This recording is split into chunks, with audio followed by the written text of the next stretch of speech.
Bago ko po simulang basahin ang kwentong ipinadala sa atin ni Sender, ay gusto ko lang malaman nyo na medyo kulang ang detalyeng ibinahagi sa kwento. Pero kung papaiksiin ang kwento, ay ganito pa rin ang kabuuan. Dinagdagan ko na lang ang mga salita at mga detalye para maging mainam pakinggan ang buong kwento. Isa pa po pala, medyo kakaiba at bago sa pandinig ko ang kwentong ito, ay highly recommend po na enjoyin na lang natin ang kwento at huwag nang punahin kung hindi ito pasok sa inyong paniniwala. Simulan na po natin ang kwento. Dear Idol, Katotohanan at Misteryo. Ang kwentong ito ay matagal nang naganap dahil kasaysayan pa ito ng mga ninuno namin. Isang sensitibong bagay o dahilan kaya wala kaming kalapit na mga kamag-anak at kapamilya. Maliban pa dyan ay parang nawalan na rin kami ng probinsya. May isang lalaki na itago na lang natin sa pangalang Virgilio. Galing siya sa isang katamtamang antas na pamumuhay na pamilya. 3 silang magkakapatid at siya ang panganay. Masasabing may sinasabi sa buhay ang pamilya nila. Dahil maliban sa may pag-aari silang mga lupain na sakahan at plantasyon ng mangga, ay may mga baka at kalabaw din sila. Tresurero din sa barangay ang kanyang ama, kaya kilala sila sa lugar. Isang araw ay galing daw siya sa kanilang bukid upang bantayan ang nagaganap na pag-aani ng mga mangga. Meron silang mga tauhan na gumagawa ng pag-aani, pero kapag panahon ng anihan ay nagdadagdag sila ng ekstrang tao para mapabilis ang pamimitas. Naroon naman daw ang ama nitong si Virgilio. Bali parang dagdag mata lang siya doon para maiwasan ang mga pagpupuslit ng ani. Mga alas 4 daw ng hapon noon ay napagpasyahan niyang umuwi na sa kanilang bahay. Karamihan kasi ng mga ani ay nahakot na rin naman sa bayan doon sa bayer nila. Kaya iilan na lang ang mga natira doon at naroon pa rin naman ang kanyang ama. Habang nakasakay siya sa kanyang motorsiklo ay may nakita siyang babaeng naglalakad sa direksyong papunta sa bayan. Nakaitim na blouse ito at nakamahabang palda. Mahaba din ang itim na buhok nito. Dahil nga sa binata ay hindi maiwasang mahumaling kaagad kapag nakakakita ng dalaga, lalo na kung pasok iyon sa panlasa niya. Inihinto niya daw ang kanyang motor sa tapat ng dalaga na naglalakad at binati niya daw ito. "Magandang hapon sa iyo, miss. Ako nga pala si Virgilio. Ikaw, anong pangalan mo?" Lumingon naman daw ang dalaga sa kanya at nagbitaw ng matamis na ngiti at sinabing, "Magandang hapon din po sa iyo, Sir Virgilio. Lucia po ang pangalan ko." Muling sumagot si Virgilio, "Kilala mo ako?" Sumagot naman ang dalaga, "Opo, isa sa mga ekstrang tauhan niyo ang aking ama kapag nagpapadagdag kayo ng mga mag-aani sa inyong taniman. Galing nga po ako doon sa taniman niyo upang maghatid ng pagkain kay ama at nakita ko po kayo doon." Ganun ba?" Sagot pa ni Virgilio nang may pagtataka dahil hindi niya naman nakita ang dalagang iyon noong mga oras na naroon siya. Para mapatagal pa ang kanilang pag-uusap ay naisip ni Virgilio na alokin ang dalaga na ihatid na sa bahay nito. Lucia, okay lang ba kung ihatid na kita sa inyo para makauwi ka na kaagad?" Nagulat ang dalaga sa sinabi niya at bigla itong tumingin sa kanya ng seryoso ang mga mata. "Wag, hindi po pwede." Nagulat naman daw siya kung bakit hindi pwede. At kung bakit gano'n na lang ang tanggi ng dalaga, pwede namang tumanggi ng kasyual na pananalita. Kaso parang natakot ang itsura noon. Kaya medyo kinulit niya daw iyon. "Ha? Bakit naman? Ihahatid lang naman kita tapos aalis din ako kaagad. Promise, hindi ako makikikain." Dagdag niya pa ng may pagbibiro para mabawasan sana ang pagkaseryoso ng usapan nila. Sumagot naman daw ang dalaga, "Basta hindi pwede, magagalit si ama." Sabay lumiko daw ito patungo sa masukal na bahagi. Ipinagtaka niya daw iyon kung bakit doon dumaan ang dalaga, wala namang daanan doon. Kaya hindi na niya iyon sinundan. Baka daw kasi mapagbintangan pa siya na may masamang balak. Kinagabihan at nasa hapagkainan silang lahat, ay tinanong daw ni Virgilio ang kanyang ama kung ilan ang kinuhang ekstrang tauhan para sa anihan. Sinabi naman ng kanyang ama na hindi daw bababa sa 10. Muling nagtanong si Virgilio kung may tauhan daw ba sila na may anak na dalaga na naghahatid ng pagkain sa ama nito noong hapon. Sinabi naman daw ng kanyang ama na hindi niya kilala iyong mga ekstrang tauhan. Kung may gusto siyang malaman tungkol sa mga tauhan nila, ay si Temyong na lang ang tanungin niya. Ito kasi ang katiwala nila sa bukid at siya rin ang kumukuha ng mga dagdag na tauhan kung kinakailangan. Kinabukasan nga, maagang pumasyal si Virgilio sa bahay ng kanilang katiwala na si Temyong. Tinanong niya ito kung sino-sino ang mga bagong tauhan na naging ekstra. Ipinagtaka daw iyon ng matanda at tinanong siya ng diretsyo kung ano ba talaga ang gusto niyang malaman. Kaya sinabi na ni Virgilio ang totoong pakay niya. Naikwento niya ang tungkol sa isang dalaga na nakasabay niya sa daan. Sinabi ni Temyong sa kanya, Sir, ako na mismo ang magsasabi sa inyo. Kalimutan niyo na ang nakilala niyong dalagang yun. Walang magandang kahihinatnan kapag napalapit pa kayo sa dalagang yun. Lalong nahiwagaan si Virgilio sa pagkatao ng dalaga. Bakit kailangan iwasan ang babaeng iyon? Kaya muli niyang tinanong ang matandang si Temyong kung bakit. Pero hindi na siya sinagot nito at sinabing mauuna na siya dahil kailangan niya nang makapunta sa mismong harapan ng bukid kung saan nagtutungo ang mga trabahante.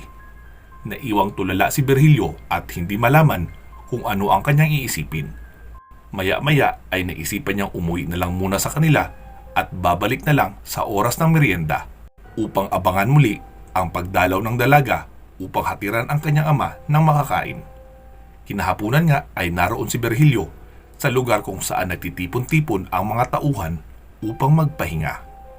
Inabangan niya ang dalaga. Nakita niyang dumating ang dalaga pero hindi ito lumapit sa kumpol ng mga trabahante. Mabilis lang na iniabot nito ang dala sa ama. Tapos nagmamadali na rin umalis. Hahabulin pa sana ni Virgilio pero mabilis iyong nawala sa kanyang paningin. Kaya dali-dali na niyang tinungo ang kanyang motor. At tinungo ang daan kung saan niya ito nakasabay noong una niya itong nakita. Hindi siya papayag na hindi niya muling makausap ang dalaga dahil sa hindi na siya nakakatulog ng maayos, kakaisip dito.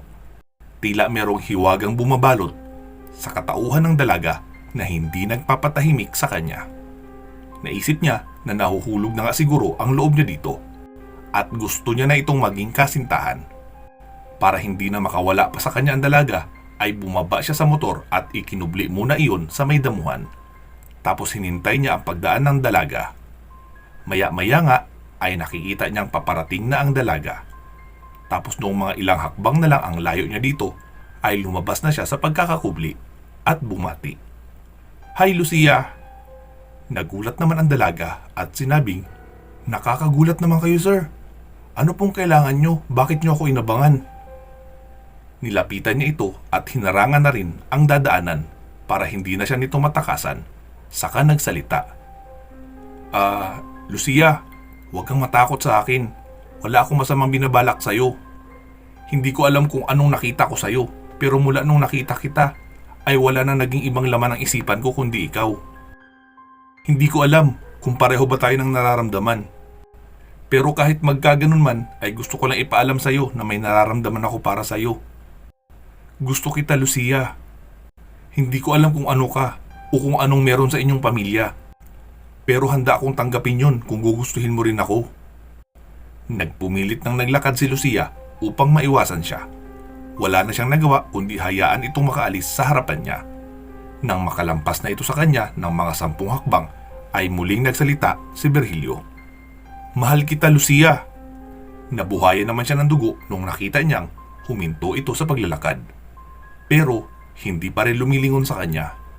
Ilang segundo mula nung huminto ito ay nagsalita ang dalaga. Malaking kabaliwan at pagkakamali ang sinasabi niyo, Sir Virgilio. Amo namin kayo at tauhan niyo lang kami. Sumagot naman si Virgilio. Masyadong mababaw na rason yan, Lucia, kung yan lang sasabihin mong dahilan kung bakit mo ako iniiwasan. Dahan-dahan na itong nilapitan ni Virgilio at pumunta sa may harapan ni Lucia at sinabing, Lucia, ano ba kasi ang dahilan? Handa akong tanggapin kahit ano ka pa o ano pa ang nakaraan mo. Habang sinasabi iyon ni Virgilio ay nakahawak siya sa magkabilang braso ng dalaga habang nakatungo ang dalaga sa lupa at nakaharang ang buhok nito sa mukha.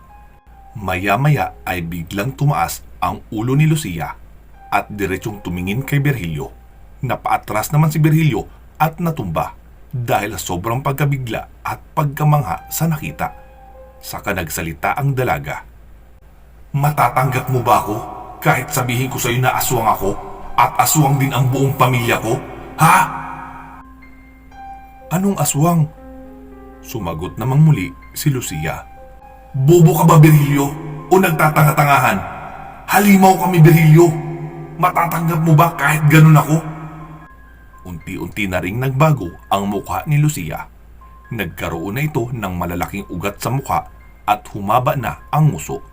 Nagsitayuan na rin ang mga buhok nito na parang naninigas na alambre. Hindi gaya ng sa normal niyang buhok na malambot at bagsak na bagsak. Ano, Virgilio? Matatanggap mo ba ako? Dahil sa sobrang gulat at hindi inaasahang pagkabigla, ay natihaya sa lupa habang paatras si Virgilio. Muling nagsalita si Lucia. Tumayo ka na dyan at umalis ka na bago pa kita gawing hapunan. Sigaw pa ni Lucia sa kakaibang boses. Nangangapang tumayo si Virgilio habang hinahagilap ang lakas niya sa kanyang mga binti. Pakiramdam niya kasi ay hindi na niya magawang makatayo ng diretsyo dahil sa tindi ng kanyang panginginig. Maya-maya ay may naririnig silang mga boses ng mga kalalakihan na naglalakad patungo sa kinalalagyan nila. Nasa may tabi ng daan lang naman kasi sila ni Lucia ng pagkakataong iyon. Nang marinig ang mga boses ay biglang kumaripas ng takbo at pagapang na sumuot sa masukal na bahagi ng kabukiran si Lucia. Tulala pa rin si Virgilio dahil sa kanyang natuklasan. Hanggang sa nakita na siya noong mga papadaang mga lalaki na tauhan pala nila sa taniman at nagsalita iyong isa. Uy! Si Sir Virgilio yun, di ba? Oo! Sagot pa ng isa. Nagsilapitan naman ang lahat sa kanya upang alalayan siya. Pinagtulungan na siya ng mga ito na mailakad hanggang sa may malapit sa kanyang motor.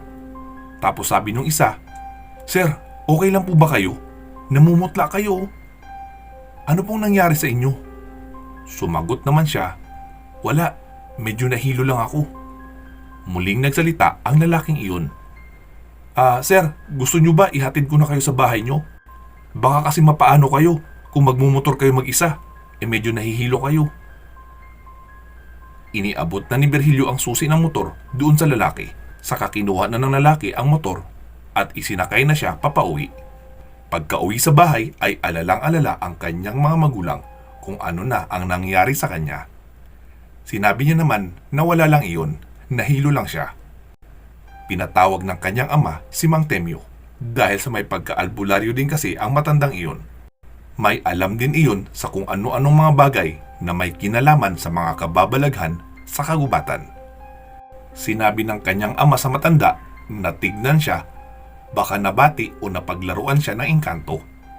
Pagkapasok pa lang ng matanda sa kanyang silid, ay sinabi nito na iwan silang dalawa. Noong nakalabas na ang lahat, ay unang sinabi ng matanda, Nakilala mo na siguro ang tunay na pagkatao ni Luciano, kaya ka nagkaganyan. Nanlaki naman ang mata ni Virgilio sa pagtataka kung paano nalaman ng matanda ang nangyari sa kanya. Muli pang dinugtungan ng matanda ang itinura nito. Binalaan na kita, pero hindi ka nakinig. Maswerte ka dahil may mga dumaan. Dahil kung wala, ay ewan ko lang, baka naging hapunan ka na ng pamilya ni Lucia. Matagal na naming alam na may lahing aswang ang pamilya nila, pero kahit minsan ay walang nabalitaan na biniktima ito sa lugar natin. Kaya nirerespeto namin sila bilang tao. At hindi namin pinapakialaman kung ano man sila. Basta panatilihin lang nila na walang bibiktimahin sa lugar natin. Anong ginawa sa'yo? Sumagot naman si Virgilio. Wala. Nag-usap lang kami. At pinapalayo niya ako sa kanya. Dahil sa ayoko nga lumayo, kaya pinakita niya sa akin ang totoong itsura niya. Kaya ako natumba at nanghina. Dahil sa takot. Pero hindi niya naman ako inatake. Muling nagsalita ang matanda. So ngayon, alam mo na. At magtigil ka na. Walang maidudulot na mabuti ang pagkakagusto mo sa babaeng iyon. Hindi kayo magkauri. At huwag mo na ikwento sa mga magulang mo. Bahala ka na gumawa ng idadahilan. Sabay lumabas na ng silid ni Virgilio ang matandang si Mang Temyo. Inagabihan nga ay inapoy ng lagnat si Virgilio at panay ang ungol niya. Mabuti na lang ay naisipan ng kanyang ina na bisitahin siya ng hating gabi at nakitang umuungol siya na parang nahihirapang huminga. Kaya dali-dali siya nitong ginising at pinainom ng tubig. Noong nahimasmasa na siya ay tinanong siya ng kanyang ina kung ano ang nangyari. Sinabi niya naman na masamang panaginip lang iyon. Pero ang totoong panaginip niya ay si Lucia. Nakita niyang dinaluhong siya nito habang nakaanyong aswang at gigil na nilapa siya nito. Sigaw daw siya ng sigaw sa kanyang panaginip. Kinabukasan ay maghapong tulala si Virgilio sa kakaisip kung ano ang kanyang gagawin. Kahit natatakot siya ay nangingibabaw pa rin sa kanya ang nararamdaman niya para sa dalaga. Kinahapunan ay pumunta uli siya sa bahay ni Mang Temyo. Kinausap niya ito at tinanong kung ano ang pwede niyang gawin at kung pwede siya bigyan nito ng pangontra para hindi siya malapitan ng aswang. Noong simula ay katakot-takot na sermon ang inabot niya mula sa matanda. At ayaw din naman ng matanda na mapahamak ang anak ng kanyang amo, kaya binigyan niya si Virgilio ng pangontra. Kahit papaano ay maprotektahan ito. Noong sumunod na araw ay muli na naman siyang pumunta sa kanilang taniman upang abangan ang dalaga. Kinahapunan nga ay nakita niya uli na nag-abot ng pagkain ang dalaga sa ama nito. Pagkakita niya pa lang dito ay mabilis na siyang sumakay ng motor at umalis para abangan ito doon sa lugar kung saan niya ito madalas makita dahil kasi baka maunahan siya. Hindi na siya nagtago kaya agad siyang nakita ng dalaga noong papalapit na ito sa kanya at saka sinabi nito, "Matitigas talaga ang ulo niyong mga mayayaman, no? Hindi niyo inaalintana ang panganib para lang sa inyong sariling kaligayahan." Sumagot naman si Virgilio, "Mahal na kita, Lucia. Handa akong tanggapin kahit aswang ka man." Muling nagsalita ang dalaga, "Hindi nagtatapos sa pagtanggap ang lahat. Maaring sarili kong pamilya ang pumaslang sa iyo o di kaya ako. Kapag nangyari man iyon, pamilya ko naman ang tutugisin ng buong baryo. Hindi mo ba naiisip yun?" Galit pa na pagwiwika nito, sa kanilampasan na siya at nagpatuloy na sa paglalakad. Dali-dali niya namang hinila ang kamay nito. Dahil sa hindi niya nakontrol ang lakas, ay medyo napalakas ang pagkakahila niya at nahatak niya si Lucia ng malakas, papalapit sa kanya. At sa hindi inaasahang pagkakataon, ay nagkabanggaan ang kanilang mga mukha, kaya hindi niya naiwasang idampi ng tuluyan ang kanyang labi sa labi nito. Noong nakuha na ng dalaga ang balanse, ay sinampal siya nito at sinabing, "Walang hiya ka, Virgilio! Bakit mo ako hinalikan?" Dali-dali namang nagsalita si Virgilio at humingi ng tawad. "Patawarin mo ako, Lucia. Mahal lang talaga kita, kaya hindi ko napigilan ang kapusukan ko." Pero hindi niya pa rin binibitawan ang kamay ng dalaga. Tinignan siya ng dalaga sa mata ng malapitan at nagkulay pula ang mga mata nito. Nagsalita naman siya at sinabing, "Hindi mo na ako matatakot sa ganyang paraan. Mas mahigit ang pagmamahal ko sa iyo kaysa takot kong mamatay." Parang biglang lumambot ang puso ng dalaga noong marinig iyon. Dahil muling bumalik sa normal ang kulay ng mga mata nito. Dahan-dahan ang inilapit ni Virgilio ang kanyang mukha upang halikan ang dalaga. Pero bigla itong nasaktan o napaso. Pero noong muli itong tumingin sa kanya, ay pula na ang mga mata noon at halimaw na ang mukha. "Akala ko ba hindi ka takot sa akin at mahal mo ako?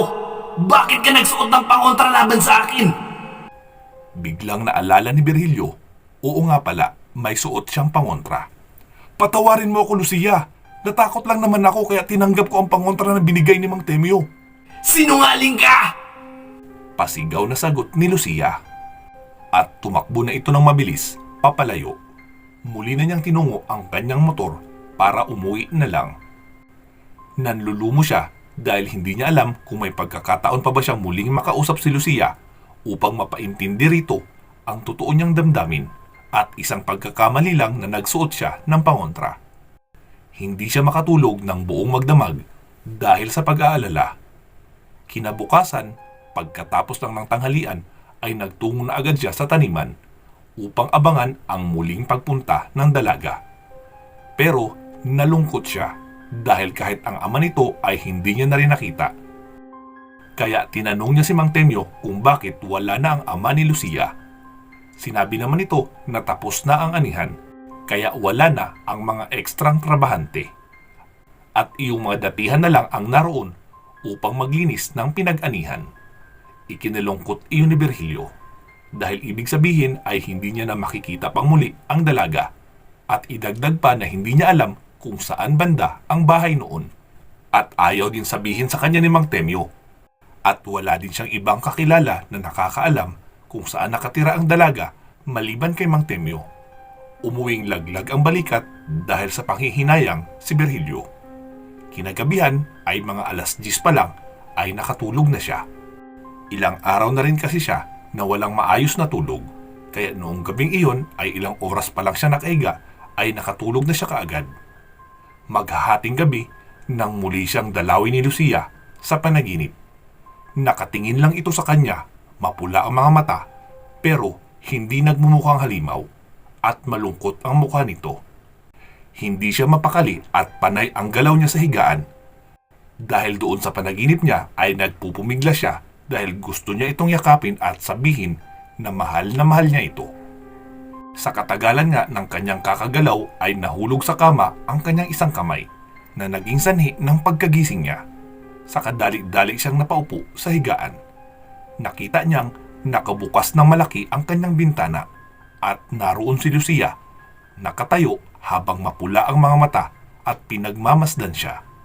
Dali-dali siyang bumangon upang yakapin ito. Pero noong mga 3 hakbang na lang siya dito, ay bigla nitong itinaas ang kamay na parang pinipigilan siya sa paglapit at nagsalita. Sigurado kang wala kang suot na pangontra?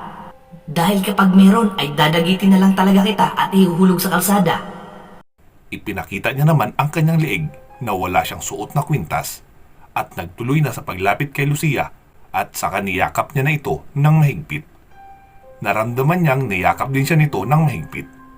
Matapos ang ilang segundo ng mainit na yakapan, ay parehong nag-init ang kanilang katawan at nauwi ang yakapan sa isang mainit na pagsasalo-salo ng pag-ibig sa silid ni Virgilio. Bago pa mag-umaga ay umalis na si Lucia sa bahay nila Virgilio. Matapos ang gabing iyon ay maraming beses pang naulit ang kanilang pagsasalo-salo ng pag-ibig ng patago sa silid ni Virgilio.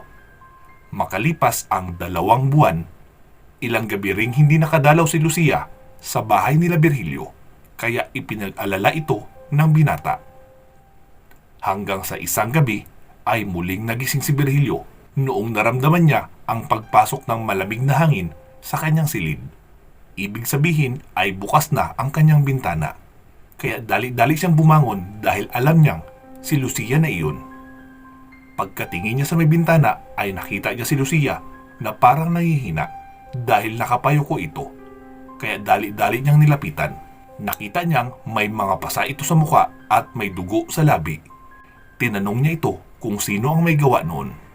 Sinabi naman ng dalaga na ang kanyang pamilya ang nanakit sa kanya dahil nalaman na nakipagrelasyon siya kay Virgilio. Napag-alaman din nila na nagdadalang tao na si Lucia at hinihintay lang na umabot iyon ng 3 buwan at sapilitan na nilang dudukutin sa sinapupunan ng dalaga at kakainin ang sanggol ng kanyang pamilya. Dahil sa ayaw ni Lucia na mangyari iyon sa magiging anak nila ni Virgilio, kaya gumawa siya ng paraan upang makatakas. Matapos maikwento iyon ni Lucia kay Virgilio, ay bigla na lang iyon nawala ng malay. Dali-dali na niyang isinara ang bintana dahil sa may naririnig siyang pagaspas sa himpapawid at may mga pagtunog iyon na parang sa malalaking ibon. Naisip niyang maaaring ang pamilya na iyon ni Lucia at naroon ang mga iyon upang kunin ang kanyang kasintahan. Hindi siya papayag na makuha sa kanya ang kanyang pinakamamahal na si Lucia kasama ang anak nila na nasa sinapupunan nito. Kaya pagkatrangka ng bintana ay dali-dali siyang lumabas ng silid at kumuha ng itak, asin at bawang sa kusina. Hindi niya alam na nakita siya ng kanyang ina, kaya sinundan siya nito pagkapasok niya sa silid. Gulat na gulat naman siya nang makita ang kanyang ina na nasa loob na ng kanyang silid. Nagalit ito sa kanya at tinanong kung sino ang babaeng iyon na walang malay sa kama ni Virgilio. Nagsimula ng magpaliwanag si Virgilio at ikinuwento ang lahat. Bago pa siya matapos makapagkwento, ay biglang may sunod-sunod na malalakas na pagkalabog sa kanilang bubungan. Nagulat silang pareho ng kanyang ina. Maya-maya ay nakita niyang pumasok na rin ang kanyang ama sa kanyang silid. At nagtanong ito kung ano ang nangyayari. Bakit parang madaming nilalang na naglalakad sa kanilang bubungan. Naikwento na rin ni Virgilio sa kanyang ama na aswang ang mga iyon na kapamilya ni Lucia. Kahit nagalit man ang kanyang ama ay wala naman itong balak na pabayaan na lang siya. Kaya ginising nito ang dalawang katulong na lalaki at ipinasigurong nakatrangka ang lahat ng mga pintuan at mga bintana at pinagsaboy din ng asin. Hindi nakatulog ang buong pamilya nila dahil sa walang tigil na pagkaluskos sa bubong, mga pagkatok at pagbangga sa pintuan, at sa pagkakalmot sa bintana ng bahay nila. Nahinto lang iyon noong malapit na sumikat ang araw. Kinabukasan ay nag-usap-usap sila na buong pamilya. Sinabi sa kanya ng kanyang ama na hindi pwedeng hindi isurrender si Lucia sa pamilya nito dahil hindi pa naman sila mag-asawa at hindi papayag ang kanyang ama na malagay sa peligro ang buong pamilya nila dahil lang sa katigasan ng ulo ni Virgilio. At kapag hindi niya sinunod ay itatakwil siya nito at aalisan ng mana. Sa kabila ng matinding banta sa kanya ng kanyang ama ay hindi pa rin nagawa ni Virgilio na iwan o humiwalay sa kanyang minamahal na kasintahan na si Lucia. Kaya bago pa magtanghalian ay nilisan na ni Virgilio ang kanilang lugar kasama si Lucia at nagpakalayo-layo. Hanggang sa nagkaroon na sila ng 5 anak at hindi na kailanman umuwi o bumisita pa sa lugar nila ang mag-asawang si Virgilio at si Lucia. Wakas. Sa mga interesado po na sumali sa program ng channel natin na Share Your Story and Earn Cash, ay ipadala nyo lang po ang inyong mga kwento sa email address na ilalagay ko sa bidyong ito. Puntahan nyo rin po ang community post ko o i-email nyo na lang ako para malaman kung papaano at magkano ang maaari nyong kitain. Hindi po iyon pa kompetisyon at hindi rin pa raffle. Kikita po kayo base sa views na naabot ng kwentong ibinahagi nyo sa loob ng 30 days. Ibinabahagi ko lang po ang channel ko sa inyo para kumita din kayo gamit ang sarili nyong kwento, lalong-lalo na ngayon sa panahon natin na krisis. Okay po ba iyon? Inaanyayahan ko din po kayo na mag-subscribe sa isa ko pang channel na pambata. Ang pangalan po ng channel ay Batang Pinoy Stories. Kahit mag-subscribe lang po kayo, ay ipinagpapasalamat ko na po iyon ng malaki. Meron pa po pala akong isang ipopromote na channel. Gusto ko rin pong tulungan ito para makatulong sa writer at narrator, lalo na sa hirap ng buhay ngayon. I-subscribe nyo na rin po sila. Pero, wag po sana tayo maging mapanghusga. Para lang iyon sa mga matured o mga taong bukas ang isipan sa iba't ibang mga topic. Dahil romance, love story at erotic ang topic ng mga kwento sa channel na iyon. At ang pangalan po ng channel ay Kapusukan Files. Inuulit ko po ha, para lang iyon sa mga matured na mag-isip at bukas ang isipan. Maraming salamat po. Mag-iingat po kayo palagi at hanggang sa muli.